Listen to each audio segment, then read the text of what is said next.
Welcome back. Now, Edu Conservation is a pan-African educational project focusing on integrating world research, Africa-centric conservation resource to enrich and to supplement the curricula of the formal education systems in African countries. The approach specifically focuses on strengthening educators as key agents of change to drive environmental awareness and action across Africa. Joining us with more on this program is the Director of NEAD for the Ministry of Education, Innovation, Youth, Sports, Arts and Culture, that is Dr. Patrick Simalumba, as well as the Program Director of SPAC, that is Julie Cleverdon. Good morning to you both, and thank you so much for making time to speak to us. Good morning. Good morning. Morning. Madam Program Director, let me start with you. This Spac Education Conservation Program, which is currently in its pilot phase, how are the preparations going in terms of the small-scale run or trial run that you understand that you're doing? It's actually going well. Specifically in Namibia, it's going really well. We're doing the pilot in 6 countries, but in Namibia, we actually more advanced than the other countries at the moment. We finished the pilot for the junior phase, the junior primary phase, and the pre-primary. And today we launch the senior primary phase pilot. So we are well on our way. Okay. Director, in terms of this pilot that is running, she's indicating that there was a junior one and now there's a senior one that is being done. Is there a difference in terms of this pilot runs and the project, or does it offer the same content? No, there's a difference between junior primary and senior primary in terms of the age range of learners, what they're expected to learn is related to ecological processes, biodiversity, and other environmental issues, including the skills and the practicals which they have to do. Yes. Some would be wondering, why is there a need to have a program such as this that is aiming at demonstrating proof of concept by developing, and implementing teachers' guide across these specific countries on biodiversity, ecological awareness? Some will be thinking, what is a link between the environment, eco-conservation, and our education sector?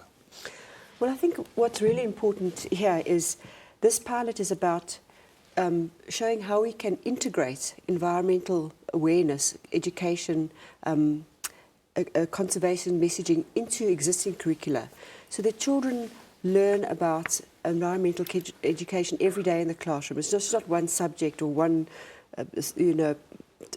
time when they go and learn about environmental education in an environmental club, but it's part of their everyday learning in the classroom. And the proof of concept's important because I think we want to show that there is a practical way of doing this, and the practical way of doing this is by finding where environmental education or conservation messaging would most naturally fit within the curriculum, and then producing resources and content for that. It's just if we have a good proof of concept, if we can show that it practically can work very well, then we can roll it across more countries in Africa, and our youth will grow up being environmental stewards of. Now, Director, in terms of this program, are you able to give us a breakdown of the fundamental principles of the program you'll be using during the trial run? And perhaps while you're at it, from a Namibian context, why is it really, really important to ensure that youth become, concerned, or, they should be, worried about what we take from the environment, how we take from the environment, how we protect our biodiversity? We know, for instance, tourism is one of the biggest contributors to GDP, and we know that when tourists come, they come and see part of this, animals who are part of this biodiversity. Why is that an important element, and why was Namibia chosen to be among the 6 countries where this trial run is taking place? This trial run is taking place. Yeah, first I should indicate that I think Namibia was chosen because of the previous efforts we made in order to integrate environmental education in the curriculum. And also the need to complement what is already existing in the curriculum. So what they do with edu conservations is, I indicated, they're more focused on natural resource use, which is relevant in our case, issues such as desertification, land degradations, and also it supports our own constitutions, which focus on sustainable use of natural resources. And I should indicate here that through this project, they can learn what is the importance of protected areas, for example, as related to tourism. And they can also learn how to advance sustainable development goals, especially goal 12, 13, and 14, which is to do with protection of the waters, the biophysical, which is resources under the soil, and also many others.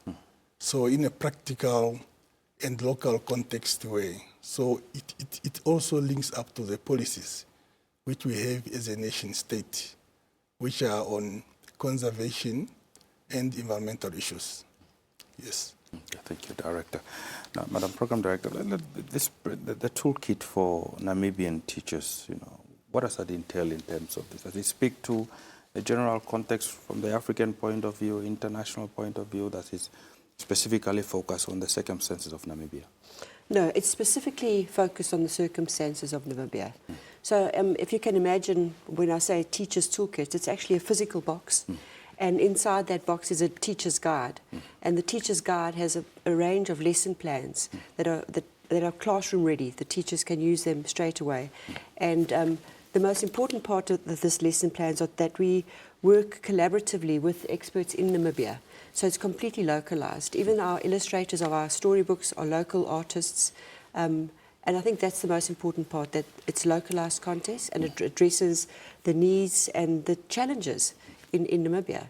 And not only are there these lesson plans, but in the toolkit for the teachers are resources that they can use in the classroom. And we know that Namibia is a water scarce resource, so we focus on that. We have, remember, we're dealing with young children, so that interactive activity, that play element's very important. So we have things from ostrich eggs to, to show what they were as water carrying tools before, as play water pumps. So anything that could really enhance the teaching in a very interactive, fun way.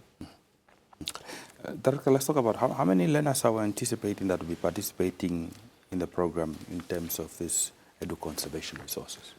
Yeah, the first pilot, I should say 30 schools almost participated.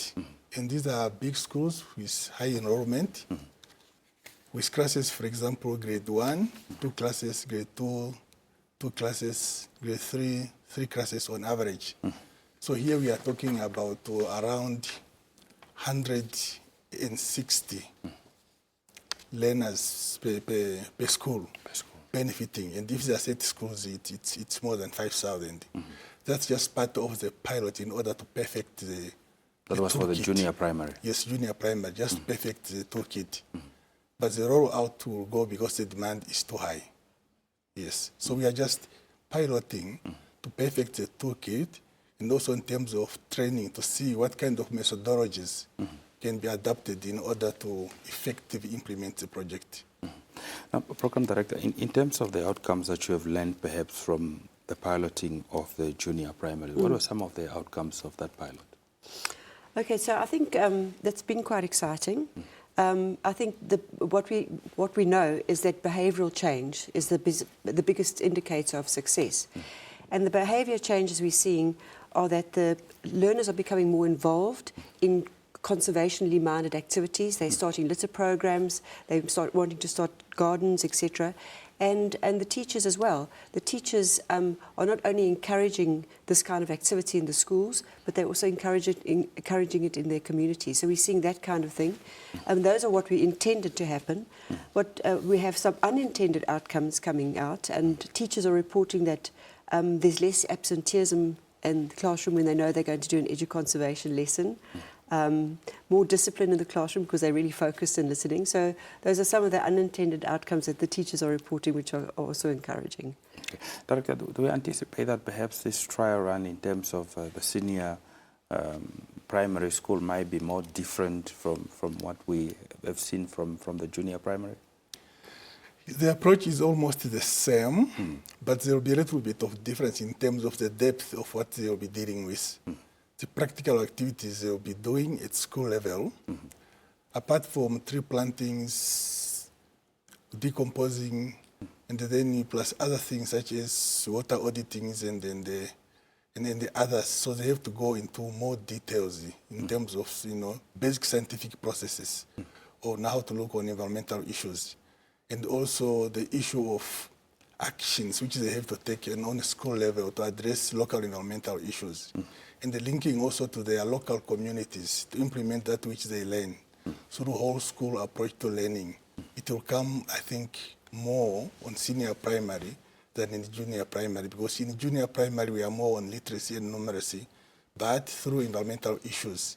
So even the methodologies which they are going to use, it's more visuals and games and songs in junior primary. But when they reach senior primary, skills such as critical thinking, problem solving, becomes a little bit modified and more in depth. So that's the difference, the whole difference in the approach. Okay. Since the signing of the Memorandum of Understanding with them, the former Ministry of Education, Arts and Culture, how would you say that this partnership has fared over the process? Yes, it has fared over the process. I should indicate first that we had stakeholders in environmental education, environmental issues, which are NGOs and also government departments, and the participation of senior education officers at school level. And also the issue of bringing in indigenous knowledge systems in the whole process of what they learn in edu conservation. Continuous professional development, which is provided to teachers. Also, it's part of that collaboration that we all benefit. The materials which learners and the teachers are currently using in schools and tools for basic investigations.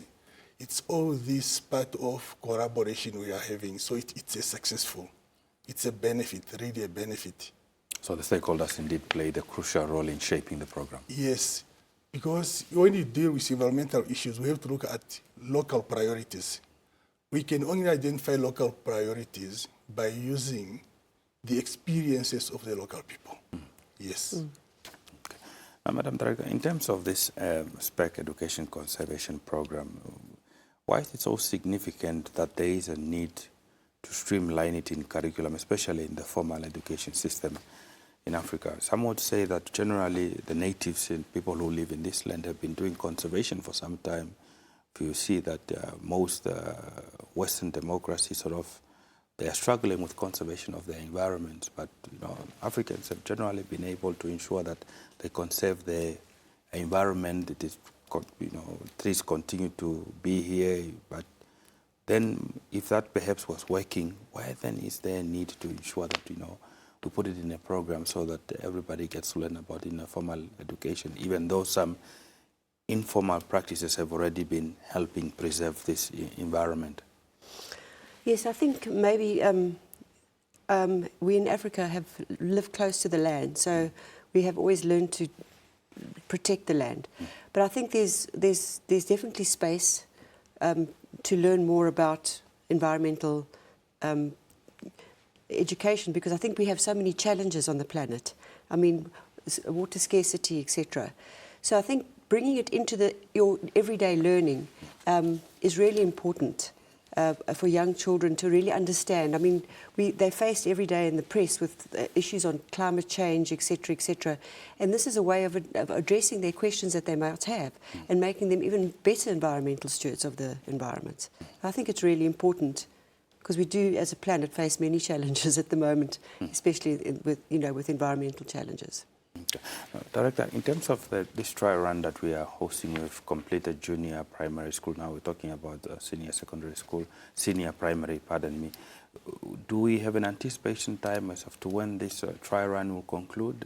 Is this one phase coming? Is it still another phase coming? And for how long will it last for? Yeah, the pilot may take more than 6 months because you have to work with teachers on the ground. We have to develop the resources. They have to go and implement the resources, and they have to be monitored and evaluated. And we have to effect changes to make sure that we come up with the final versions of the instruments, the kit which we are going to develop, plus other reading materials. And from there, we may roll out. So it takes more than 6 months to to pilot the senior primary.